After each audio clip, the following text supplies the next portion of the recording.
Bienvenue à cette édition du Bulletin, mesdames et messieurs. Vous savez, il y a des activités de mobilisation qui sont au programme au cours des prochaines semaines afin de dénoncer des coupures dans les universités, également dans les fonds de recherche du Québec. Et ce sont des fonds qui sont source de financement très important de bourses et de stages également de recherche. Et on en parle avec le président de la Fédération étudiante universitaire du Québec, Monsieur Jonathan Bouchard. Bonjour, Monsieur Bouchard. Bonsoir. Écoutez, quelle est l'ampleur de ces coupures? D'abord, au niveau universitaire, vous nous annoncez, et ça, on aura l'occasion d'en parler, d'une marche qui va avoir lieu pour l'éducation le 28 février. Exact. Le nœud du problème, l'ampleur de ces coupures. Au niveau universitaire, vous savez, il y a eu à deux reprises, il y a eu des vagues de coupures dans les universités à hauteur de plus de 200 millions, en fait, au total. Sommairement, c'est 1/15 du budget que nous, on a évalué. Et donc ça, les répercussions de ça sont très, très sérieuses, notamment au niveau de la pérennité des universités.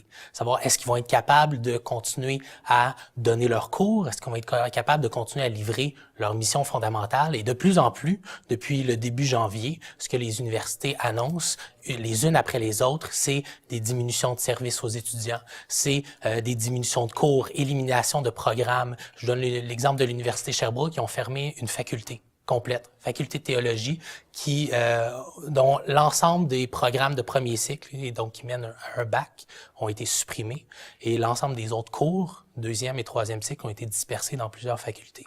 Alors ça a énormément de répercussions sur les travailleurs, les étudiants de demain et la capacité des universités à continuer à livrer leur mission fondamentale. Est-ce que ces coupures affectent directement la qualité de l'enseignement? Absolument. En fait, qu'est-ce qu'on voit dans l'immédiat? Il y a énormément de répercussions dans les universités qui sont étudiées. Certaines universités, par exemple à Chicoutimi, vont jusqu'à tripler le nombre d'étudiants par cours. Ouais. À ce point-là, à Rimouski, c'est 1 professeur sur 10 qui va être envoyé. À l'Université Laval, il y a des programmes au grand complet qui sont abandonnés. Et à l'Université Sherbrooke, par exemple, c'est des facultés qui sont démantelées au grand complet. Et donc, dans l'immédiat, c'est l'offre de cours qui est affectée, c'est la qualité de l'enseignement interpersonnel qui est affectée. Et sur le long terme, c'est la capacité des universités à être capables de livrer des cours. Vous parlez de millions de dollars, mais est-ce qu'on peut chiffrer d'ores et déjà ou si vous présumez qu'il y aura tant de coupures? Et donc, c'est tout en train de s'être négocié entre les universités, leurs syndicats, bien entendu, les étudiants, à savoir comment est-ce qu'ils vont être capables d'intégrer ça à leur budget. La grande difficulté, c'est que la majorité des universités commencent leur budget fin avril, début mai. Et donc, se sont fait annoncer des coupes d'une immense ampleur en septembre, en novembre, donc à la moitié de l'année, financière. Il leur restait 6 mois pour absorber cet immense effort budgétaire qui leur demandait. On parlait des universités, mais en préambule également, et vous soulignez ces coupures du côté des fonds de recherche du Québec.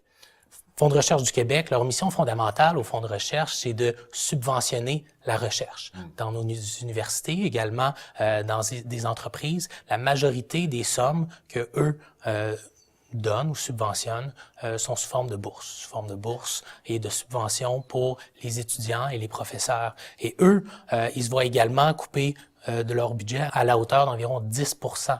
Leur budget, soit 18 millions. C'est ça qui a été annoncé depuis le budget. Monsieur Bouchard, j'essaye de saisir un peu mieux. Il y a déjà des annonces qui ont été faites. Est-ce que vous aurez une image définitive après le dépôt du budget? Est-ce que ces coupures seront notées, en tout cas, ou coulées dans le béton dès le 31 mars? Là? En fait, l'ensemble de ces coupures-là était supposé être dévoilé lors du dernier budget. Donc, il y a presque 1 an de ça. Ce que nous, on a su par la suite, c'est des coupures, des décisions budgétaires qui ont été faites à la milieu de l'année, qui devaient contribuer à l'ensemble de l'effort budgétaire que le Québec devait faire. Par la suite, ce qu'on nous dit, c'est que probablement, il va encore y avoir certaines coupes. Et là, on ne sait pas à quelle hauteur. Puis, à chaque fois qu'on pose la question, quel est l'avenir de nos universités? Quel est l'avenir de leur financement?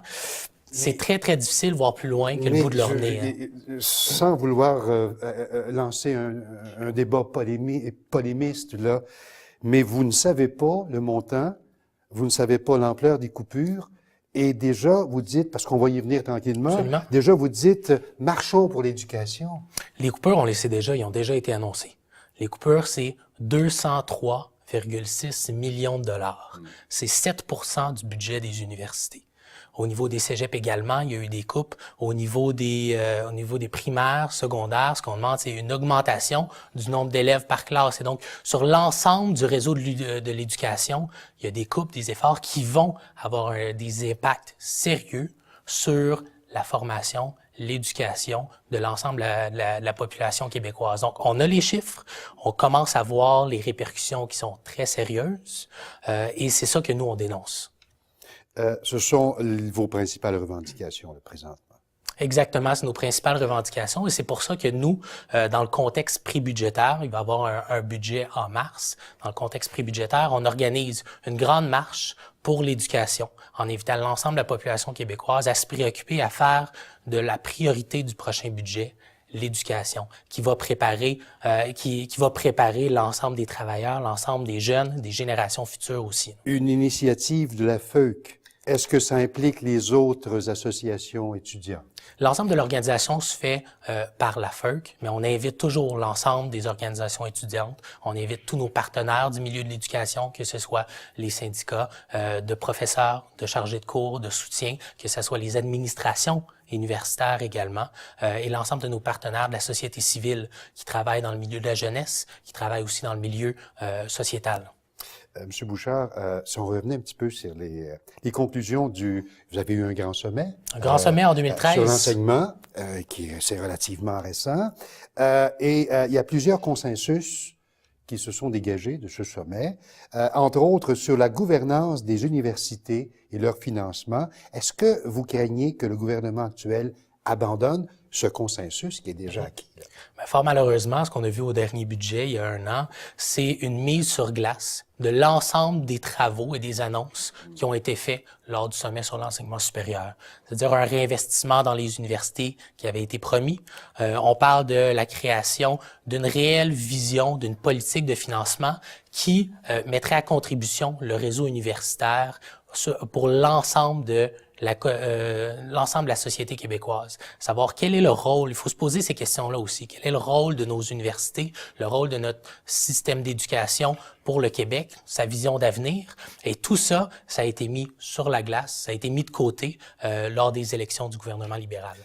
Craignez-vous que l'actuel gouvernement là, annonce à nouveau une augmentation importante des frais de scolarité? Bien, ce qu'on voit, c'est un peu ironique parce que la dernière hausse des frais de scolarité, le prétexte que le gouvernement donnait, c'était un manque de financement dans le réseau universitaire. Et là, ce qu'il fait, c'est une diminution importante de son financement. Il y a plusieurs administrations qui, depuis longtemps, ils demandaient d'avoir plus de latitude sur leur capacité à aller chercher des revenus. Ça, ce que ça veut dire, c'est avoir plus de pouvoir pour charger individuellement les étudiants. En sous-question, parce que le temps avance vite, je pense que vous devez la sentir, la question que je vais vous poser. Je vous écoute. Est-ce qu'on doit craindre un retour aux manifestations de masse qu'on a connues au printemps d'il y a 2 ans? Ben, vous savez, il y a beaucoup d'organisations qui se fait au niveau de la mobilisation et cette fois-ci, ça part pas de la mobilisation étudiante, ça part de la mobilisation qui est sociétale, qui est l'austérité générale. L'austérité générale, des coupes qui viennent toucher tout le monde dans leur milieu de travail, dans leur salon, puis dans le milieu de l'éducation également. Donc, ce que nous, on voit, c'est vraiment ça qui s'organise et pour le long terme. Jonathan Bouchard, en fin de mandat? En fin de mandat, jusqu'au 1er mai.